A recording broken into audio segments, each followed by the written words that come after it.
how did a tragedy in Georgia become a catalyst of America's ongoing battles over immigration? Welcome back to Beyond the Bill Number, the podcast where we dive into the fine print of legislation and bring the big debates to your earbuds. I'm Sarah, and with me, as always, is my sharp and savvy co-host, Stephen. Stephen, are you ready to do today's deep dive? Oh, absolutely, yes. And wow, we've got quite a lot to do and quite a lot to unpack. We're talking about the Laken Riley Act, an act that's actually probably quite familiar to a lot of people. It's one of those bits of legislation that's attracted a lot of attention, so people tend to know the name. Because, of course, it's a bill with a very big name and even bigger implications for immigration policy across the country. Yeah, this one is heavy. It's named after a 22-year-old, Laken Riley, whose tragic murder on the University of Georgia campus in 2024 set off a legislative firestorm. Exactly, yeah. And it's not just about responding to tragedy. It's actually reshaping immigration enforcement in the US in some quite profound ways. So the bill was signed into law by President Trump on January the 29th with bipartisan support. And it's worth sort of noting the fact that that bill was signed into law, because that's not something that happens very often with our Congress. Even when one party has control of Congress, obviously it generally takes them quite a long time to actually pass and sign legislation. And so a bipartisan bill of this nature that passed through very, very quickly and was signed into law is something that's genuinely notable. And this was the very first thing that the Trump administration did sign into law, which I think is Absolutely. pretty apparent that they have a huge focus on immigration. I feel like February, the only thing that we've covered is immigration because there's just so much happening all around the U.S. And this tone was really set with this being signed into law just under a month ago. So. Yes, absolutely. An early win for the Trump administration there. And obviously they hoped that it would signal legislative wins going forward. I think they've been few and far between since, as you say, and I know they are struggling certainly with their sort of wider legislative agenda at the moment, which I'm sure we'll come back to. Before we actually get into Laken Riley, perhaps we should just talk a little bit about immigration. And as we often try to do here, put maybe a little bit of an international spin on this. The sort of things we've discussed before, but immigration is an issue all over the world now. And in the past few years, it's been it's sort of increasing in prominence all over the countries, particularly in Europe. Europe has a big problem with immigrants coming over from North Africa in particular, but through a variety of different routes, crossing the Mediterranean and sort of really pouring into countries like Italy and Greece. So some Greek islands now have far more immigrants on them than actually Greek citizens, which obviously has a huge impact on their tourist industry. And so a big debate within Europe as to what happens to all of those immigrants. How do you stop them getting in the first place? And when you do, where do they go? Obviously, more northern countries would say, why don't they stay in Italy and Greece? Whereas the Italians and the Greeks are less keen on that and say, no, every country needs to take its fair share. But that's impacted politics all over the continent, really. The latest example of this is in Germany. The elections, as we're recording this, just happened in Germany. And as expected, there was a massive surge for the AfD party, which is a far-right party. It's a party that only a few years ago was a bit of a joke, of one of those very fringe parties that you tend to get in European politics, which no one took particularly seriously. And then in the last set of elections, they got 10% of the vote. In this set of elections, they got 20% of the vote, which might not sound a lot by American standards. But you need to remember, obviously, in Germany, they have a proportional representation system, which means there's a lot of different parties competing for votes. So if one party gets 20%, that's actually a huge deal. There's a lot of parties that will get 3, 4, 5, 6%, and so on. So 20% is a lot. So while they didn't win, and while they're unlikely to form the sort of part of the coalition that will be formed by the centre-right party that actually won, it still shows that there's an enormous amount of support for far-right policies, and they ran very explicitly on immigration. It's the same as in France, where the far-right did very well. I've just got back from Denmark, and I was reading a little bit about Danish politics, and they're an interesting case because Denmark is an extremely liberal country, very, very liberal, the sort of thing that would have sort of MAGA people sort of apoplectic, really. So lots of social justice programs, very high taxes, very high sort of social safety net, and the like. And they're currently the current administration is a centre-left party. Now, centre-left parties tend to be doing quite badly across the board all over the world at the moment, but the current Danish administration is very, very popular, and they've done sort of a lot of things, a lot of quite left-wing things. But one of the reasons why they're doing better than other parties is that even though they're left-wing, they have a very hard line on immigration. So it's quite interesting that they've sort of Adapted. realized Yeah. that, yeah, and adapted and said, and this is actually part of sort of Danish culture. Even though they are very liberal on certain matters, they don't really like people in Denmark who aren't Danish, and they've always wanted people, any immigrants coming in, to integrate. It's a very different approach than the sort of the one that we tend to have, where we say, okay, well, if you become in and become a citizen, it's fine if you speak your own language, eat your own food, wear the clothes that you want to wear, that kind of thing. Well, Denmark's never been like that. They've always really wanted people to integrate, and so to spread them out and not build up different sort of ethnic communities and things. And so they really, as the number of immigrants rose, there was a big backlash against them. And I think the proudest achievement the current prime minister is to say that last year there was only about 800 people were granted asylum in Denmark. Wow. Okay. Which is a really, really small number, even though Denmark's quite a small country. Yeah. And that's the thing. And obviously in the UK as well, we've got the Reform Party, which is a far right party, effectively, not quite as bad as some of the European ones, but certainly a very, very right wing party, surging in the polls. And their big thing is immigration. Yeah, it definitely seems like we're, as a whole world, getting to this kind of boiling point. And it's one of those things where situations all over the world have gotten bad enough that enough people are fleeing where they're living that it's becoming a huge issue. Yeah. And it is interesting to see kind of, the American situation going on right now with the Doge department and defunding all of these programs that are supposed to help stabilize all of these other countries. And I do think a lot of the time we kind of miss the forest through the trees of, if we invest in communities and make those safe and good for people to stay in, then we're kind of treating other ailments of the issue if we don't have the issue, like immigration and other things like that. And so it is pretty interesting to see. I don't know how immediately we'll feel kind of the impacts of Doge and this, America First policy. It's partly due, obviously, to the rising instability around the world. And I mean, they're looking at it from a historical perspective. Immigration right now isn't that much compared to sort of previous epochs. If you look at, obviously, the immigration at the end of the Second World War, which is probably the greatest movement of people that's ever been seen in terms of people moving for all over the world and in different directions. And then prior to that, of course, you had the huge outflux of people leaving from Europe to go to America, which was, again, one of the biggest sort of movements of people that have ever been seen. And those numbers were vastly greater in sort of percentage terms than the sort of numbers of people that are moving these days. But yeah, it's difficult. It's difficult for countries to absorb huge numbers of newcomers, and it does cause all sorts of problems, and there needs to be a way to do it. And I mean, just to sort of finish this off, of course, one of the biggest drivers in the years to come of immigration will be climate change. Again, something that the Trump administration doesn't seem that keen to actually grapple with, but that's once sort of sub-Saharan Africa and various other parts of the world start becoming uninhabitable, those people are going to want to move. They're going to be coming here. Well, and it's interesting because a lot of people just think that the climate refugees will be people who are underwater, and they're not realizing that that's not the only impact that climate change will have on places. The uninhabitable pieces are often due to heat and other things like that. Yeah. So it is crazy, but let's dig in. So, Stephen, what are the core fundamentals of this Laken Riley Act? So let's sort of start with the basics, really. So the Act primarily requires the U.S. Immigration and Customs Enforcement, or ICE, to detain individuals who enter the country illegally and are charged with theft-related offences. So the key word here is require. It's not optional. It's not giving them the powers to do so should they wish. It is requiring ICE to detain these people.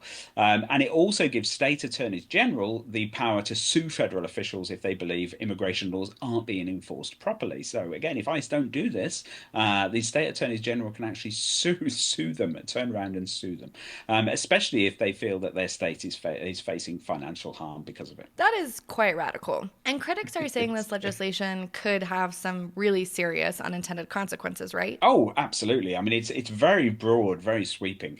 And one of the big concerns is, of course, the potential for overreach. As with all of these things, the devil is in the detail. So when you say illegal alien or undocumented migrant or recently arrived person or whatever, what does that actually mean? Because it doesn't really just apply to undocumented immigrants. It could also impact legal residents by mistake, really, including obviously DACA recipients, those with temporary protected status, all of those kind of things. And this is where it could get really wild. Some legal experts, like Professor Ilya Somin, warned that even something as minor as a child swiping a candy bar could trigger indefinite detention. Now, you could speculate, of course, well, that's not going to happen. They're not actually going to be going around arresting children. But remember, the law does require them to do so. So if that's how ICE interprets the law, then that's what they'll have to do legally. Wow, that is intense. If ICE is warning that they might need to release current detainees to make room for these up to 60,000 new ones, that's a really massive shift. Do we have the infrastructure for this? Well, not really. So Senator Katie Britt, who was obviously championing this bill, when challenged on this, was promised to secure funding to handle the influx. But it's a big if, really. And it's not only about the actual money, which is a huge amount of money. It's about exactly what do you do with all of these people? Are we going to lock them up in prison? Are they going to federal prison, state prison? I mean, surely there wouldn't be the capacity there. So do you have to build other places for these people to go? So would it be like days an internment camp or you could call it concentration camp? And obviously Trump recently has said that they are opening some kind of internment camp type situation in Guantanamo Bay. So are we going to be shipping them all across to Cuba? So there's a lot of unanswered questions here about exactly how this could work. And then, of course, the bigger questions, of course, is it the right thing to do to be locking up all these people? Yeah, I mean, tricky is putting it mildly. Yes.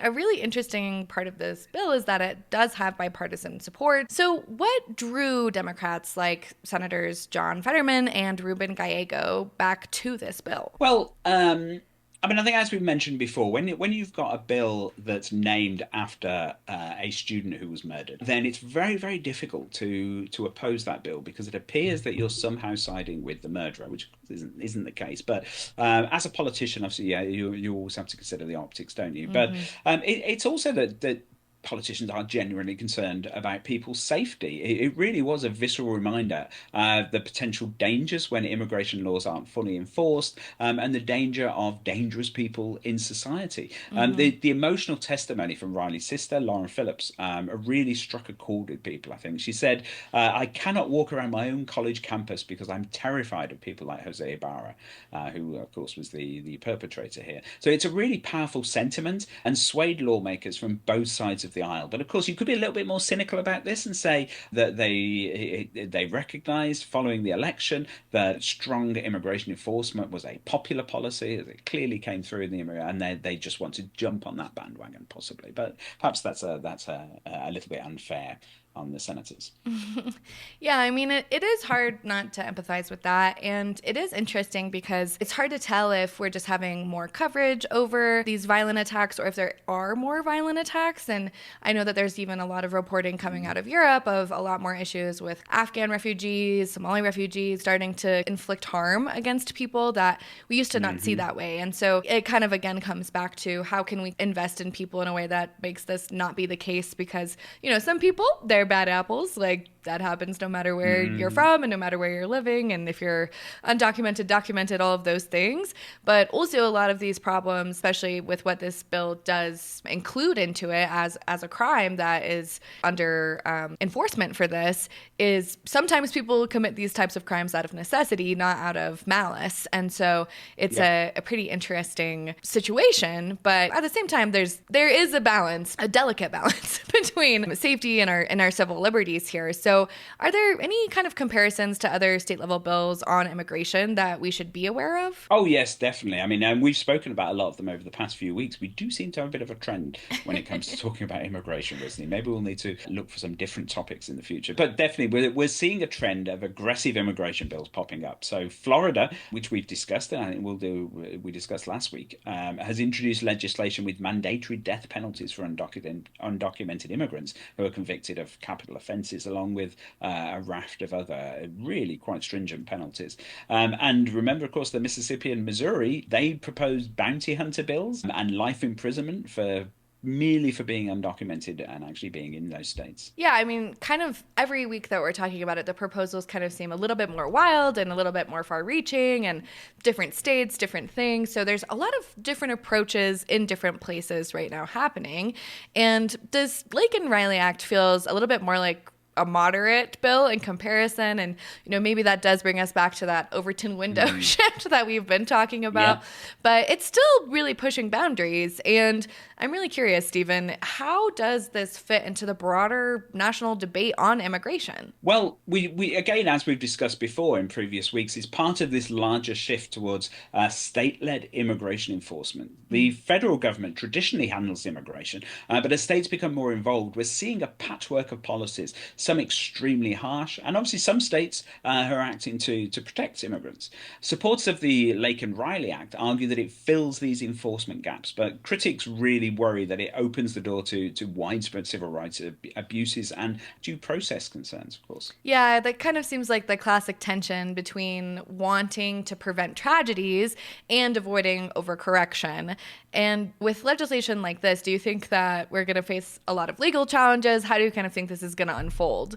Yeah, I would expect so, really. And probably less than 100%, which you would say for similar bills. Again, it's the whole Laken Riley tag. The fact that this is in response to such a tragedy means that people will be sort of less willing to leap up and actually challenge it. But you would expect to see some kind of legal challenges with a law like this that's really pushing the boundaries of federal and state powers. The broad scope of the act, particularly with the potential for pretty much indefinite detention for people who've been accused of minor crimes, makes it a prime target for civil rights groups. I mean, remember, what the law is actually saying is that ICE must detain anybody undocumented who is charged, not convicted, charged with a theft-related offence. So this is just stealing, this is shoplifting, this is, very, very minor crimes often. And they aren't the types of crimes that will usually result in indefinite detainment. Yeah, and I mean, with ICE's warning about capacity issues, it feels like we could be headed for a logistical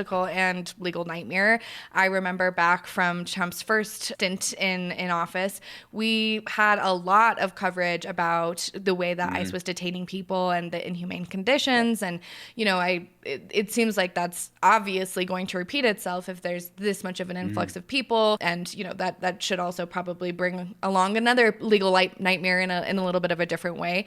But what do you think? I mean, does this act solve more problems than it creates? How is this going to look as it's being addressed? Yeah, well, I mean, that's the million-dollar question, isn't it? So you're right. Last time, there was obviously this huge backlash against the sort of strict and stringent sort of enforcement of immigration law then. And what's planned this time round is a massive increase on top of that as well. So the interesting question will be, will people care as much? Because there has been a shift in public opinion sort of against immigration now. And what was unthinkable back in 2016 is now not only thinkable, it's actually happening as well. So if the goal is to enhance public safety, then it might work and people might actually like it. It might be sort of quite a popular policy. But it could if it does lead to these unintended consequences where very low-level offences trigger sort of serious detention, if legal residents get swept up in the chaos, this could actually flip public opinion, I think, very strongly against these kinds of laws. And then the bigger question, of course, will locking up thieves actually prevent more murders? Because remember, Laken Riley was murdered. This is about an immigrant who was a murderer.